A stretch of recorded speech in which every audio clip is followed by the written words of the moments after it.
Uttaranchal university BTech spot admissions and seminar April 20 ఆదివారం hotel కోనార్ Khammam. మరిన్ని వివరాలకు ఈ కింద నంబర్లను సంప్రదించండి. వైద్య అవసరం రీత్యా హాస్పిటల్లో అడ్మిట్ చేయడం జరిగింది. వీరేష్ సింగం, రాజమండ్రి జనహిత యువత, యానిమల్ ప్రొటెక్షన్ టీమ్, జైన్ సేవా సమితి, డివైన్ హ్యాండ్స్ వీళ్ళందరూ కలిపి ఒక పెద్ద ఆయన్ని తీసుకొచ్చి అడ్మిట్ చేయడం. అడ్మిట్ చేసినప్పుడు కరెంట్ లేకపోవడం, ఐసోలేషన్ వార్డ్ ఇబ్బందికర పరిస్థితుల్లో ఉండడం అన్నది వీళ్ళు గ్రహించి వీరేష్ అన్న ఆయన సోషల్ మీడియాలో పెట్టడం, ఇటు పక్కన ప్రభుత్వానికి, యంత్రాంగానికి, అధికార యంత్రాంగానికి అందరి దృష్టిలో కూడా ఈ అంశం రావడం జరిగింది. తక్షణమే అధికారుల దృష్టిలోకి వెళ్ళిన అంశాన్ని నేను పర్యవేక్షించగా వాస్తవాలు ఏంటంటే ఆ రోజున అకాల వర్షంతో చెట్లు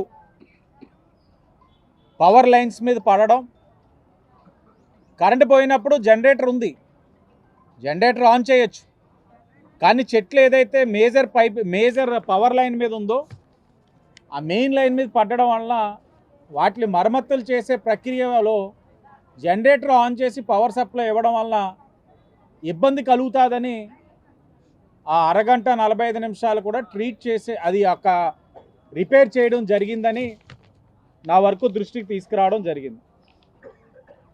అలాగే ఐసోలేషన్ వార్డ్ ఇప్పుడే వెళ్ళాం, సూపరింటెండెంట్ గారు, నోడల్ ఆఫీసర్ గారు, ఎన్డీఏ కూటమి నాయకులు అందరం కలిపి వెళ్ళాం, చూసాం. ఐసోలేషన్ వార్డు పైన కూడా అవగాహన చేసుకోవాల్సిన పరిస్థితులు ఉన్నాయి. ఐసోలేషన్ వార్డుకి తీసుకొచ్చే పేషెంట్స్లో సకానికి సగం పైన అన్అటెండెంట్స్, అంటే వాళ్ళ అటెండర్స్ ఎవరు ఉండరు, అంటే కుటుంబ సభ్యులు ఉండరు. అలాగే ఆరోగ్యం చాలా క్షీణించి ఇబ్బందికర పరిస్థితుల్లో వాళ్ళని తీసుకొస్తారు. తీసుకొచ్చినప్పుడు వైద్యం అందించాల్సిన బాధ్యత అక్కడ ఉన్న డాక్టర్ల పైన ఉంది, మౌలిక వసతులు కల్పించాల్సిన బాధ్యత సిబ్బంది పైన ఉంది. మేము మాట్లాడుతున్నప్పుడు చెప్తా ఉన్నారు, కొంతమందిని తీసుకొచ్చి గుమ్మం దగ్గరే వదిలేసి వెళ్ళిపోతారని. అయినా వైద్యం అందిస్తున్నారు, వారికి వైద్య సిబ్బంది వారి పరంగా ఉన్న ఇబ్బందికర సమస్యలు అన్నీ కూడా చెప్పారు.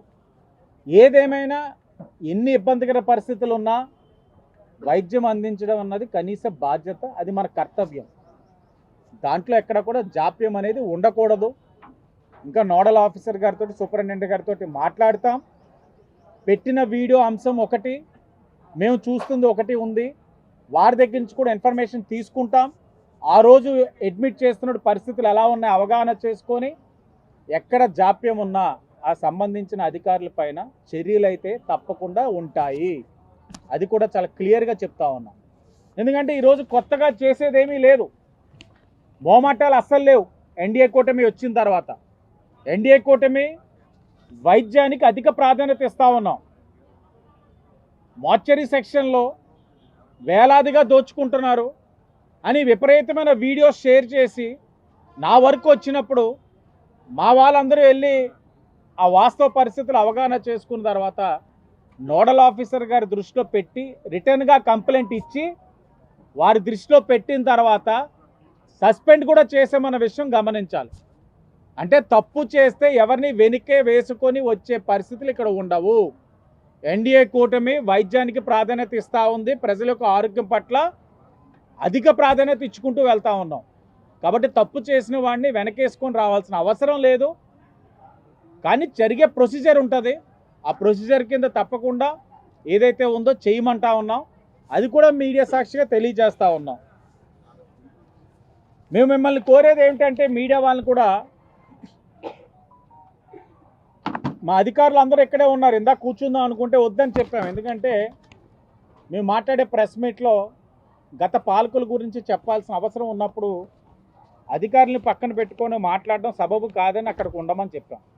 అలాగే ఏదైతే మా దృష్టికి తీసుకొచ్చిన ఇన్ఫ్లుయెన్సర్స్ అందరినీ కూడా వినమంటా ఉన్నాం. ఈ హాస్పిటల్కి వచ్చినప్పుడు ప్రతిదీ కూడా రికార్డెడ్గా ఒక ప్రజాప్రతినిధి ఇన్నిసార్లు వచ్చారన్నది ఉంటుంది. వైసీపీ అధికారులు ఉన్నప్పుడు ఆనాడు ఉన్న ఎంపీ 6 సార్లు ఎప్పుడు వచ్చారు. అందులో ఒకసారి కోవిడ్ వ్యాక్సిన్ వేయించుకోవడానికి, ఇంకోసారి అప్పుడున్న ముఖ్యమంత్రి జగన్మోహన్ రెడ్డి గారికి నివాళులు అర్పించుకోవడానికి. నివాళులు అంటే అది కాదు, పుట్టినరోజు ఏదో చెప్పడానికి అంతే. మిగతా 4 సార్లు వచ్చాడు. నేను చెప్పేది ఏంటంటే 5 సంవత్సరాలకి మేము చెప్పేది ఏంటంటే మేము ఎన్నిసార్లు వచ్చాం, మేము ఎన్నిసార్లు వచ్చాము ఇక్కడికి. వచ్చిన ప్రతిసారి ఇక్కడ అద్భుతాలు జరుగుతున్నాయని నేను ఎక్కడైనా చెప్పానా? నేను వచ్చిన ప్రతిసారి చెప్తాను, సమస్యలు ఉన్నాయి, సమస్యలు చాలా ఉన్నాయి, పరిష్కరించాల్సిన బాధ్యత ఉంది. ఆ బాధ్యత నేను కానీ గౌరవ ఎంపీ గారు కానీ తీసుకుంటా ఉన్నాం. సమస్యలు అయితే అనేకం ఉన్నాయి, నేను ప్రతిసారి చెప్తానే ఉన్నాను. ఇప్పుడు కూడా ఆన్ రికార్డ్ చెప్తున్నాను. అంటే సమస్యలు రాత్రి వచ్చేసినాయా? గత 5 సంవత్సరాల వీళ్ళ యొక్క వైసీపీ నిర్లక్ష్యం వల్ల కాదా? అదే 5 సంవత్సరాలు వాళ్ళు కానీ జాగ్రత్తలు తీసుకొని ఎప్పటికప్పుడు అప్రమత్తంగా ఉంటే ఈరోజు ఈ పరిస్థితులు ఉండేయా? ఇంకోటి కూడా చెప్తా ఉన్నాను, ఈ అంశం పైన ప్రజలకి ఇంతలా అవగాహన వచ్చింది, ప్రజలు ఇంత చైతన్యవంతులు అయిపోయారని మీరు అనుకుంటా ఉన్నారు. ఎలాగా? దేనివలన? గత వైసీపీలోనే ఇలా పోస్ట్ చేయమనండి, గత వైసీపీ ప్రభుత్వంలో ఇలా పోస్ట్ చేయమనండి సోషల్ మీడియాలో. ఉండనిస్తారా? ఎంతమందికి శిరోమండలాలు అయినాయి? మాస్క్ లేదు మహాప్రభు అని అడిగితే వైద్యం చేసిన డాక్టర్ సుధాకర్ గారిని బలవన్మంద మరణం పొందే విధంగా చేశారు. అంటే ఇక్కడ నేను చెప్పేది ఏంటంటే ఇది కూటమి ప్రభుత్వం. ప్రజలకి కలుగుతున్న సమస్యల్ని లేవనెత్తే స్వేచ్ఛ ప్రతి ఒక్కరికి ఉందన్న విషయం ప్రతి ఒక్కరు గమనించాలి. ఇక్కడ ఉంది కూటమి ప్రభుత్వం, అందరినీ కూడా గౌరవిస్తాం. అలాగే తప్పని చెప్తే నేను అవగాహన చేసుకున్నాను. ఇవి ఒక అంశం తీసుకొచ్చారు, రైటా రాంగా? ఒకవేళ అది తప్పు అయితే, వారు తీసుకొచ్చిన అంశం తప్పు అయితే వాళ్ళని నేను సరిచేయాలి. ఎందుకంటే ఈ రోజున యువతరం ముందుకొచ్చి మాకు అవగాహన మాకు తెలియని అంశాలు మా దృష్టి తీసుకొస్తున్నప్పుడు వాళ్ళు తీసుకొచ్చిన దాంట్లో తప్పు ఉంటే వాళ్ళని సరిచేయాలి. ఎలా?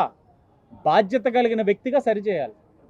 వాళ్ళు తీసుకొచ్చిందే రైట్ అయితే ఎస్ మా దగ్గర తప్పు జరుగుతుంది అని చెప్పగలిగే వ్యక్తి అయి ఉండాలి.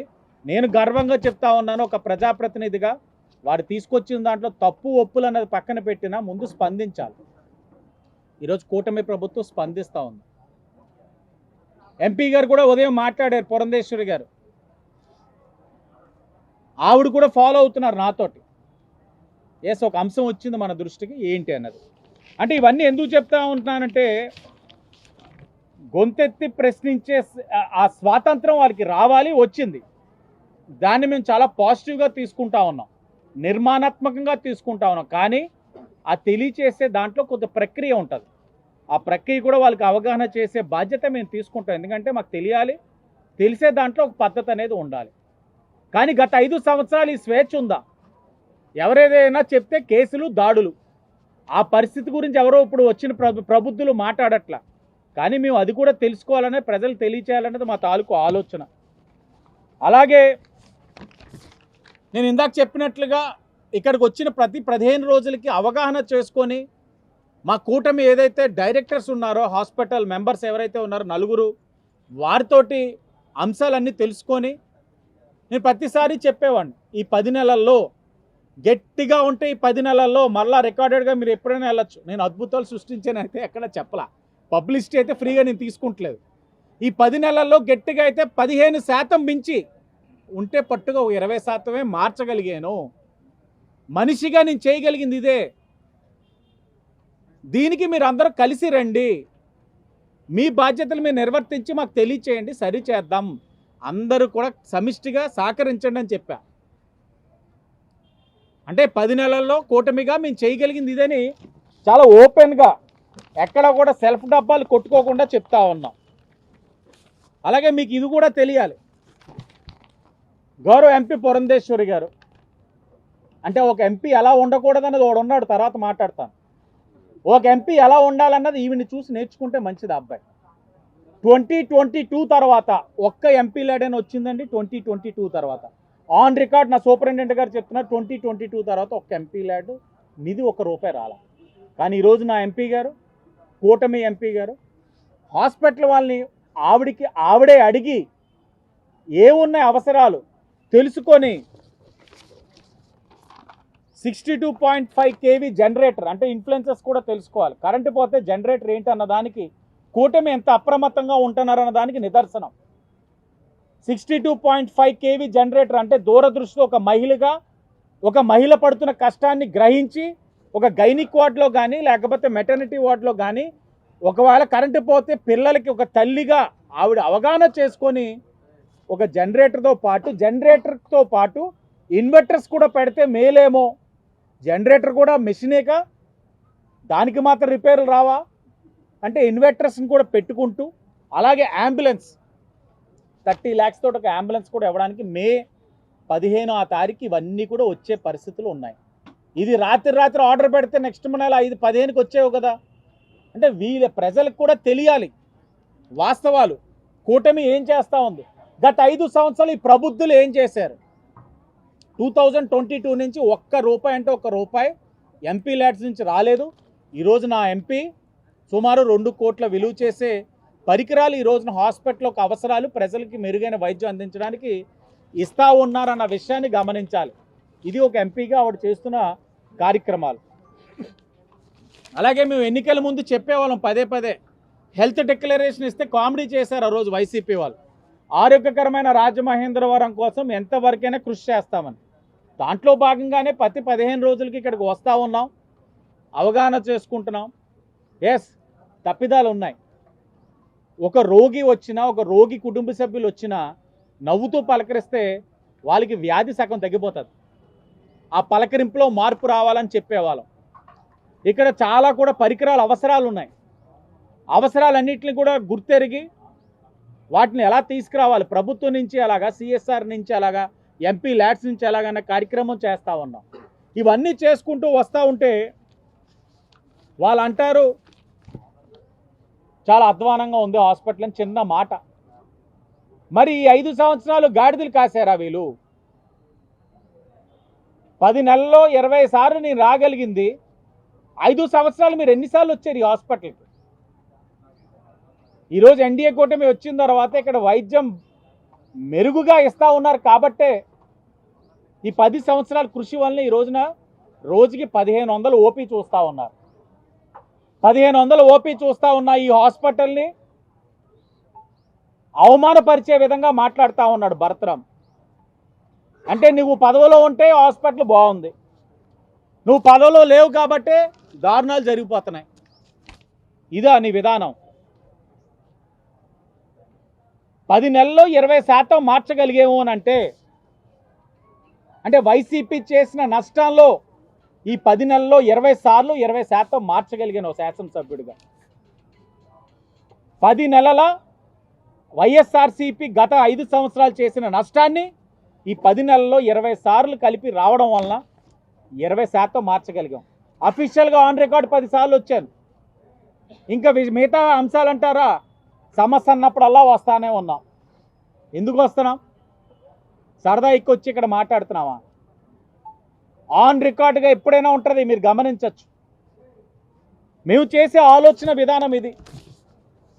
గత 5 సంవత్సరాలు కూడా ఎంత దారుణం అంటే ఈ హాస్పిటల్ని ఒక వెంటిలేటర్ మీదకి తీసుకుపోయారు. ఈరోజు కూటమి వచ్చిన తర్వాత ఎవరి స్థాయిలో వారు, ఎంపీ గారు వారికి వారే, శాసనసభ్యుడిగా నేను, మిగతా శాసనసభ్యులు కూడా వస్తున్నారు. మా జనసేన నాయకులు, బీజేపీ నాయకులు ఎప్పటికప్పుడు వచ్చి ఇక్కడ సరిచేస్తూ ఈ వైసీపీ వాళ్ళు వెంటిలేటర్ మీద తీసుకెళ్లిన సిస్టమ్ని ఇప్పుడు ఐసీలోకే తీసుకురాగలిగాం. స్టిల్ ఇంకా రిస్క్ ఫ్యాక్టర్ అయితే ఉంది, కానీ నమ్మకం ఉంది. 10 నెలల్లో 20% మార్చగలిగాం అంటే వచ్చే 4 సంవత్సరాల్లో ఈ హాస్పిటల్ని ఒక రోల్ మోడల్గా తీర్చిదిద్దే బాధ్యత తీసుకుంటున్నాం. చేసే దమ్ము కూడా ఉందని చెప్తా ఉన్నాం. మరిన్ని వీడియోస్ కోసం ఛానల్ ని సబ్స్క్రైబ్ చేయండి. లేటెస్ట్ అప్డేట్స్ కోసం వాట్సాప్ ఛానల్ ని ఫాలో అవ్వండి. ఆ లింక్ డిస్క్రిప్షన్ లో ఉంది.